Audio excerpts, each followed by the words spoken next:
Hello guys, and welcome to another one of my Fortnite videos. Going to be going through the 3.5 Save the World patch notes in this video here, where we have Into the Storm. Survive the Storm is back. Those who survive will claim valuable rewards. How long can you hold on? Oh, we're gonna hold on. Let's make sure of it. Let's dig into the stuff, guys. The first thing they are showing us on the patch note page is the new Cyberpunk Heroes. For new heroes, again, we have the same heroes that we used to have: Kyle, Sarah, Jess, and of course Jonesy. No new base models for us, but wow, I have to admit they almost even make Kyle look like a badass, so that is pretty awesome. Looking very much to slashing around with the new Sarah, that is for sure. Along with the new heroes that they have added, they have given us neon weapons. The neon weapons are illuminating the battlefield, and they appear to have energy damage on them. At least the text for them is illuminate the battlefield and send those husks flying high with one energizing punch. So perhaps high hitting energy weapons, I don't know, we're gonna find out very soon. There are some important changes that appear to be for both Save the World and for Battle Royale, in that wood, stone and metal resources are now the first items in the inventory list, so that is pretty cool stuff. Purchased V-Bucks are shared between the different platforms, also cool stuff. Logging queues improvements, they're now gonna remember our place in the queue when the thing crashes, so that is really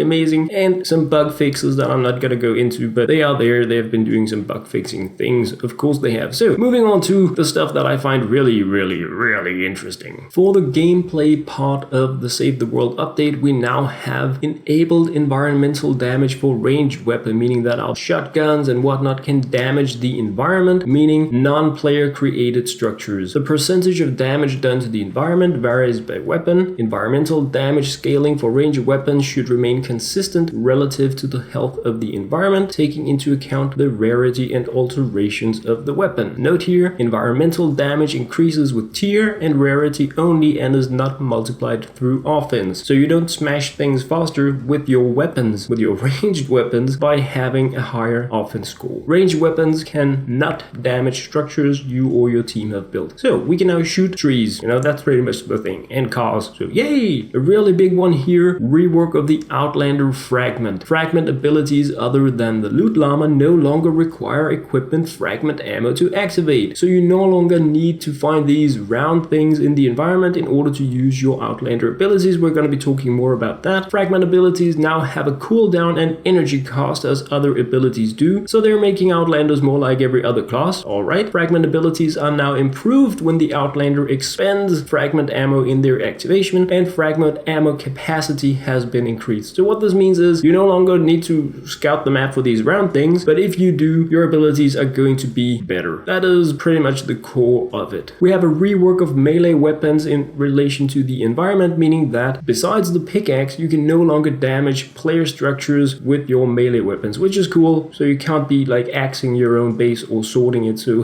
good thing for ninjas and constructors like crazy. Environmental damage scaling for on-level melee weapons should now feel more consistent relative to the health of the environment. Alright, environmental damage increases with tier and rarity only and is not multiplied through offense. So the same stuff as with the ranged weapons. Really cool thing here though, axes do increase damage against wood, hardware does increase damage against stone, swords, clubs, scythes, and spears do not favor any material type. So different weapons work differently on different types of materials in the game, not including player build bases. The Anomaly has been reworked. This is the crystal fragment you hit, then it splits into 4 things. You need to build up and hit those and it would give you blue glow, and they have now increased the reward, so it is no longer blue glow but mission rewards, so it may now be interesting to actually do it. They will take full damage from the pickaxe but reduced damage from other melee weapons, and they can no longer be damaged by projectiles, throwing stars, rockets, all the things we used to do because we didn't want to build up there. So they are making it harder, more time consuming to do the Anomaly, but we're now also getting something worth the while for it. So that is a cool change, I feel, as well. The crafting queue size has now been increased from 10 to 20 items, so you can have 1 item in production and you can be making 19 or have 19 pending items at the same time. Because your campfire no longer grants utility score for healing, but it does it when you place it down. And now we're getting another one of the really huge updates that may not seem big, but this is a game-changing update, like so bad. Falling damage has been adjusted so that damage occurs at higher heights. This means you need to be higher up before you take damage from falling. Players players now take damage after falling 1,300 plus units instead of 850. What this means is you can walk off a 3-story building without taking damage, but you can't jump off. The initial fall damage has been increased from 5% of your max health to 10%. The next damage threshold is 20 at 3 tiles, 50 at 3.75 tiles, and you die pretty much at 4.5 tiles or higher. And now we get to like the wow thing. Enemy fall damage values have been adjusted to be in line with these changes. So what does this mean? This is super important. It means that husks will take less damage from falling now, or rather it means that they will take more damage from falling, but you need to have them higher up in the air before they actually do that. And if you can get the husks 4.5 tiles up in the air, they are going to die when they hit the ground. If they are in line with what we have, 375 tiles, they're going to lose half their health. So a normal launcher, a normal floor launcher, depending on your knockback and impact stuff, will just about be good enough to push them up to where they take damage. It is really important that we go in and play around with these new damage thresholds and heights to find out how can we now use the environmental fall damage and physics options to take advantage of things like the traps that push things, because this is a game-changing update, and exactly if it's going to be in our favor or not depends really on how this works in-game and how we are going to be playing the game moving forward. But this is a really important update. The vehicles that survivors stand on top on will no longer take damage from ranged or melee weapons, so that is really cool. You can only damage these with a pickaxe, so we're not going to be taking the protection from the survivors away while we are trying to save them. This is a massive change that is going to make it so much more fun to play the Rescue the Survivors mission. Cool one coming here: wood, stone and metal stack size carry limits have been increased. We're going to be starting by being able to hold 2,000. Whoa! So double up just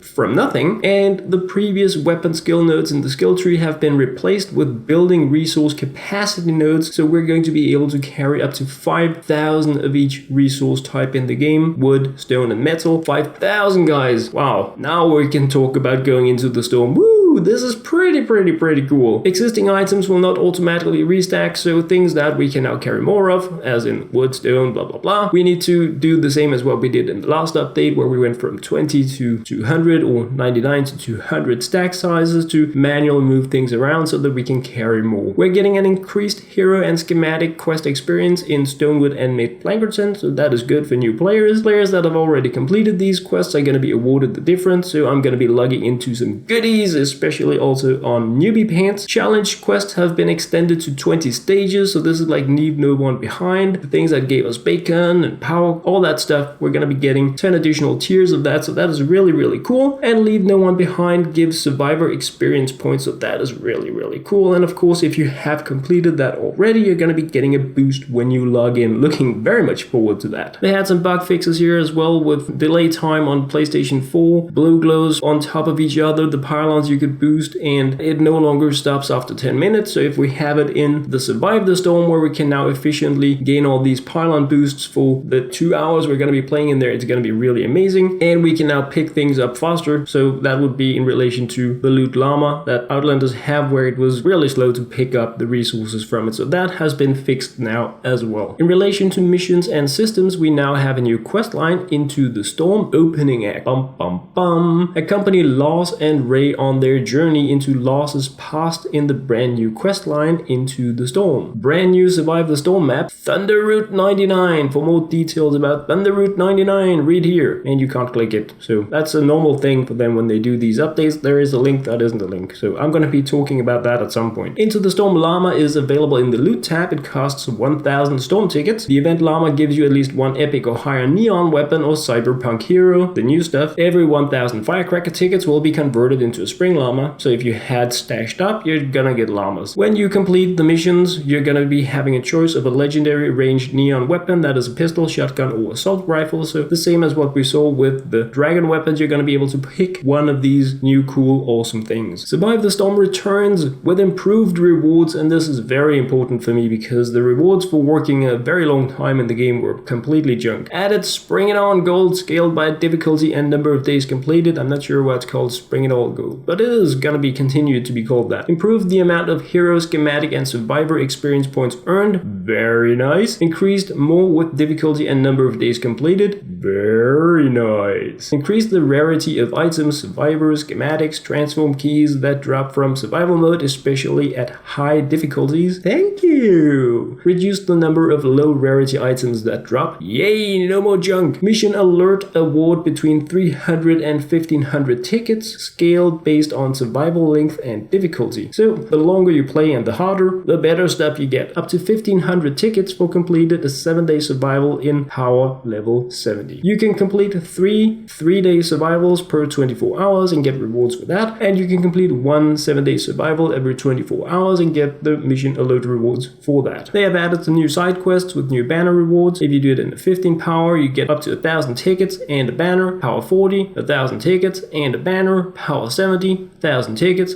and a banner. So those of us that can do all of them can get 3 new banners and 3000 additional storm tickets, or 3 llamas and 3 banners, pretty much. They changed the survival mode skip the day to a majority vote. Previously everybody had to agree, so that is a good thing. Mutant storms are now much more active and give between 100 and 240 storm tickets based on how hard you are playing them, and you can do 10 per day. So you can do a maximum of 3 3-day survivals, 1 7-day survival, and 10 mutant storms. So you can get so many tickets per day by playing this new event. It is crazy. We're gonna be getting so many llamas, guys. They have then added a repeatable quest to complete 2 mutant storm mission alerts that gives us 100 Spring It On gold, and this is going to be really interesting to find out if this caps alongside with the 10 per day we can complete. So can we only do the repeatable quest 5 times per day, or is this just even when we don't get the completion reward? So that will be interesting to find out. The opt-in difficulty boost and group missions do not give tickets during this event, so boo-hoo, but we're getting the tickets from just completing them, so yay! Mini-boss mission alerts can no longer be selected if you have not unlocked the mission the alert is attached to. This means you cannot join a high-level mission just to get the reward for a transform schematic unless you have been invited in by a player that has access to it. The way I'm reading this, guys, is that they don't want low players to get these things. You know, don't carry people up there and do it, but if you have a friend, you can of course do it. So yeah, it's gonna be like a tiny leech prevention filter. The mimic rewards have been updated. That is nice. They now always give the equivalent of a level 3 treasure test, but they can give up to a level 4, so that is good stuff for sure. The evacuate the shelter mission has been adjusted. The evac missions in non-group missions, you now only need to take down 10 monsters when the mission starts instead of 35. Huge change here, like crazy. And the final encounter in non-group missions has been reduced to 6 minutes from 8. Looking very much forward to dig into that. Repair of the shelter has been adjusted. I talked about that in a video yesterday. C-bots need to be activated in order for them to start their attack phase, but they only stay on the map in 5 minutes, and then they're gonna move away to recharge and come back again. The husk attack difficulty has been reduced for the first 2 attacks, and the base kind of like starts the countdown when you reach it proximity based, so that's an automatic start when a player reaches it instead of you having to activate it. What this means is they have decreased the difficulty of the mission and initial combat encounter to make the game more fun and different than a lot of other missions. Besides that, the air quotes quest has been updated so that you now only need to take out 25 enemies of a storm chest in order to complete the mission instead of having to complete the entire storm chest. That is going to make it a lot easier for many new players. Bug fixes where players were locked out of their storm shield has been fixed, and visual level of survival mission reward chest has been increased so that we can now reach the max level at 7 days. So that is very, very nice. I mean, it's a visual thing, but it means a great deal for me that I get the best chest after having worked a lot in the game. In terms of heroes, we have the new Cyberpunk Heroes. They're available in the Into the Storm event llamas. The first one, a new soldier subclass, is Bulletstorm Jonesy. Bulletstorm uses high magazine weapons to build up attack speed and mow down enemies. The perks are started up firing with a ranged weapon, increases rate of fire by 1.2 per shot for up to 20 shots. It resets on reload or weapon switch. Start faster increases startup fire rate bonus to 2.4% per shot. So wow,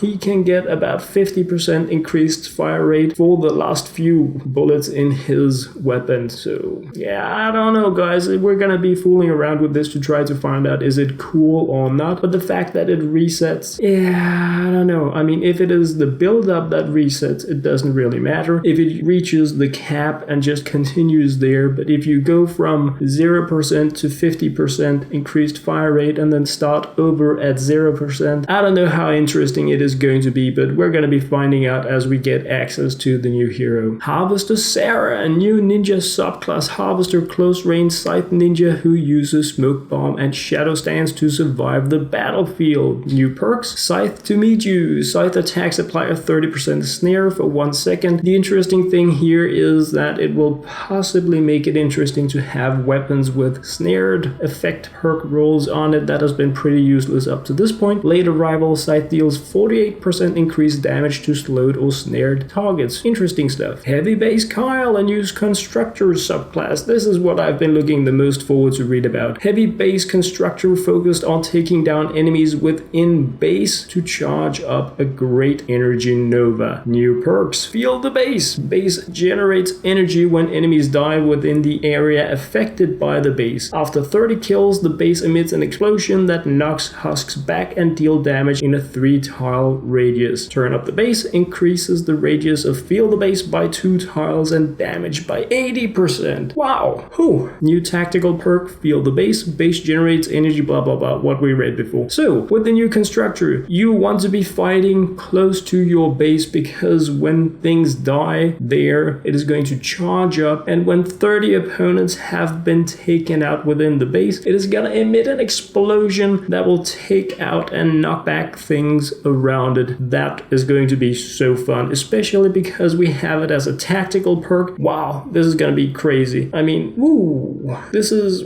so much fun. That's gonna be fun. T.E.D.D shot Jess, new Outlanders subclass, deploys Teddy to provide cover fire while sniping foes from a distance. New perks: Quick scope increases sniper rifle rate of fire by 35%. Not bad. Precision handling: hitting a headshot increases the speed of your next reload by 7%, max 35%, resets after reloading. Okay, so having ammo capacity in your sniper is a thing now. Okay, that's something we're gonna have to fool around with. Eye on the prize: getting 15 headshot kills grants 1 charge fragment. Okay, so yeah, we're gonna have to look into that really. New support perks: Sure shot increases sniper rifle critical hit damage by 35, 53, and 70%. That is the win. The way I already see this is you want this as a supporter, possibly for your urban assault headhunter to go crazy with headshots. Wow. Anyway, that is something we're gonna be having to like really fool around with. Outlander Changes: Shock Tower no longer requires a fragment. Cooldown 60 seconds. Stamina cost 50. Using a fragment will reduce the cooldown by 30% and reduce the stamina cost to 0. Damage has not been adjusted. I read junk. T.E.D.D no longer requires a fragment. Cooldown 60 seconds. Stamina cost 50. Using a fragment reduces the cooldown by 30% and reduces stamina cost by 0, and damage has been unadjusted. Junk. What I read now is that we have taken the Outlanders and the way you didn't feel they work and we have made them worse. You now have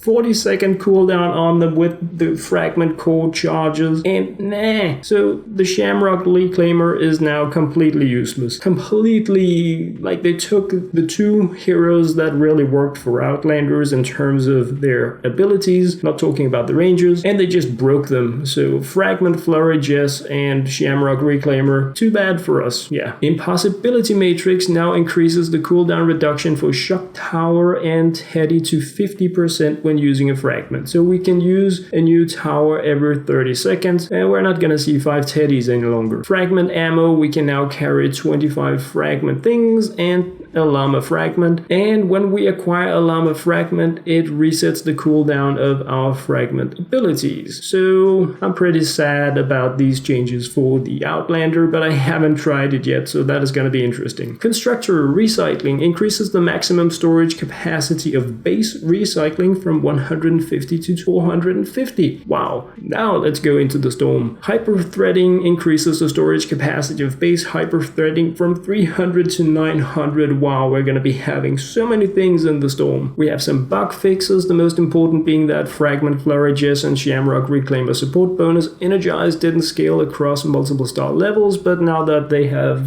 pretty much broken those classes, it doesn't really matter, but perhaps it will in terms of of their support bonus possibly being the only thing you would want them for now. Some Dragon Slash and Decoy and Mantis Leap fixes, so all good times. Weapons and items. Neon weapons set added, available in the new Into the Storm event Llama. We have ranged weapons, the Argon assault rifle, helium shotgun, and krypton pistol. And in terms of melee weapons, we have the Argon axe, the krypton sword, and the neon scythe. The impulse grenade has a double knockback distance against enemies and can no longer be used against like your allies to troll them. The Easter egg launcher eggs no longer detonate when a player is downed, but are cleared when a player respawns or disconnects. Alright, so we have some bug fixes here, yada yada yada. Dragon's Might shotgun projectiles no longer bounce off deep water. Alright, Dragon's Might shotgun projectiles weren't exploding on contact with enemies. Yes, that is an important bug fix, and the rest is not really that important. Besides, everyone out there that were exploiting the recycling on Bootstrap can no longer do it, so for some that is going to be important. You're not going to get one nuts and bolts over and over again. We have some collection book indicator updates in the armory menus. We have some tooltip changes, and so like no biggies here. A change of the word vault to armory, so yeah, let's move on. The rest that we have are like small fixes. They don't really seem that important, but like quality of life improvements, typos changed, and objectives on the screen, buttons that are changed and stuff like that. Those are nice to have, but not really worth talking that much about. I feel like metal toilets now play a metal sound when destroyed. Yay! Unsearched shopping carts now have impact sounds. The one thing I'm missing here, guys, because I am massively hyped about the patch notes. Like, whoa! This is really cool. I'm so hyped about it. I do not understand why they haven't reset my Outlanders to level 1 and giving me back all the hero, evolution materials, manual stuff, because they have taken 25% of the heroes in the game and like tossed them up in the air. They're fallen down again, completely broken. We now need to go in and have fun with them to find out, is this a good thing? But I have been spending millions of experience points that I have farmed to level up heroes based on how they worked. And now they don't work like that any longer. I'm talking about the Shamrock Reclaimer, for instance. I specifically spent my time to get him to where he is now because of how I knew he worked. And now he doesn't work like that any longer. So I'm expecting them at some point to reset that character and give me everything back so that I have the option to do this again. Because of course I can recycle him, but then I won't have the option later in the game. So I'm expecting, just as with my gift boxes with the dragon's weapon, that they are somehow going to give us resources back for these heroes, because this is a game-changing thing for the Outlanders that I personally don't really like on paper. I haven't tried it out yet, so I hope they're gonna reset these heroes and give me my stuff back so that I can decide for myself, do I want this or not. Regardless, guys, that was what I had to share about the patch notes. The servers are up. We don't have the new stuff in the games yet, so perhaps it's coming after midnight. Looking so much forward to that. For now, guys, and as always, thank you very much for watching.